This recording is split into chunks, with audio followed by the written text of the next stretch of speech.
Boa tarde, tudo bem? Passando para lançar o nosso segundo capítulo de Ciências, a variação do som em diferentes objetos. Então vamos lá. O som é produzido por 2 colheres de madeira batendo uma na outra. É igual ao som de 2 colheres de metal realizando o mesmo movimento.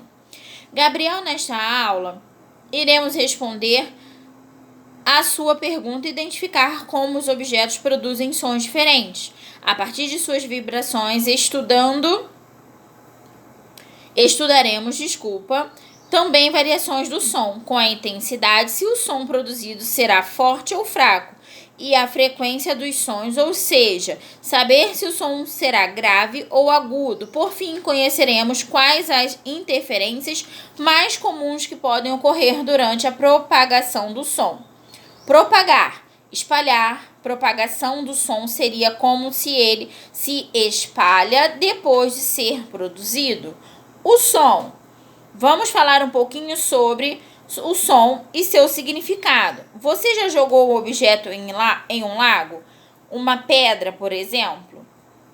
Já percebeu que ondas se espalham pela água e a partir do ponto que a pedra cai? Com o som, o processo é o mesmo, porém as ondas sonoras se propagam pelo ar. E onde essas ondas podem ser produzidas? Podem ser produzidas pelas vibrações das nossas cordas vocais e por inúmeros objetos. Essas vibrações produzidas por materiais e objetos são chamadas de ondas sonoras. Porém, as ondas sonoras precisam de um meio para se propagarem ao ar, por exemplo, sendo assim, antes de o som chegar aos nossos ouvidos, ele se propaga pelo ar. O som produzido pode se apresentar 3 diferentes qualidades ou características: intensidade, altura e timbre. Intensidade do som. Você já percebeu a diferença do som produzido por uma furadeira ou pelo motor de um ônibus? E um pequeno objeto caindo no chão, como um lápis ou uma caneta? Essa diferença entre os sons produzidos é chamada de intensidade. A furadeira e o motor do ônibus emitem sons com intensidade forte. Sons com uma intensidade costumam causar um certo desconforto em o nosso sistema auditivo. Os sons com intensidade fraca, por outro lado, costumam ser mais suaves e sutis. Um exemplo de um som suave é uma caneta ou um lápis caindo e batendo no chão, tá?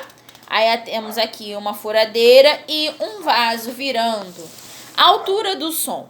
A frequência ou a altura do som indicam se ele é grave ou agudo. Normalmente, a voz do homem é mais grave, grossa, ou de alta frequência, enquanto a voz da mulher é mais fina ou baixa frequência, tá? Mulheres possuem uma voz mais aguda.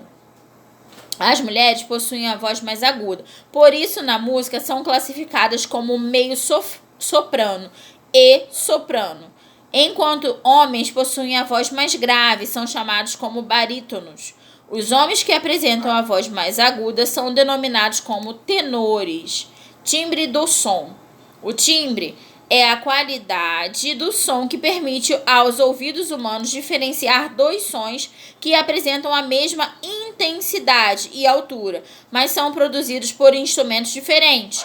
Por exemplo, quando na aula de música diferenciamos o som emitido por uma flauta, um violão, estamos identificando o timbre de cada um dos instrumentos. Características dos objetos e a propagação do som. Respondendo à pergunta do Gabriel, feita no início desta aula, os sons produzidos pelo contato feito por alguns objetos ou a ação de ondas sonoras nos objetos dependerá dos materiais presentes em cada um destes. Veremos agora alguns materiais. Objetos de madeira. Os objetos de madeira, quando tocados, emitem sons mais fracos. Além disso, a madeira é utilizada no tratamento acústico, servindo como isolante sonoro. assim como a borracha e a espuma. Esses materiais em contato tendem a gerar ondas sonoras mais fracas e sons mais baixos. Objetos de metal. Uma das características dos metais é a responsabilidade de propagar sons. Sendo assim, não recomenda-se a utilização de objetos de metal para isolamento sonoro. Outro material que possui característica similar é o vidro. Assim, quando o som entra em contato com o vidro, costuma emiti-lo mais forte e mais alto. Como é gerado o som? Como vimos na aula hoje, as ondas sonoras saem de um emissor e chegam ao receptor. Quando essas ondas batem no receptor, o som é gerado. O ar se torna um ambiente adequado para essa propagação do som, desde a saída do emissor até a chegada no ponto de recepção, parede, pedra, ouvidos, por exemplo. Você conhece o eco? O eco está relacionado à distância dos objetos que serão receptores das ondas sonoras. Como um objeto está muito próximo do emissor, o eco não se forma. Objetos mais afastados recebem as ondas sonoras e espalham, dando uma ideia de repetição. Então, hoje nós trabalhamos a variação do som em diferentes objetos.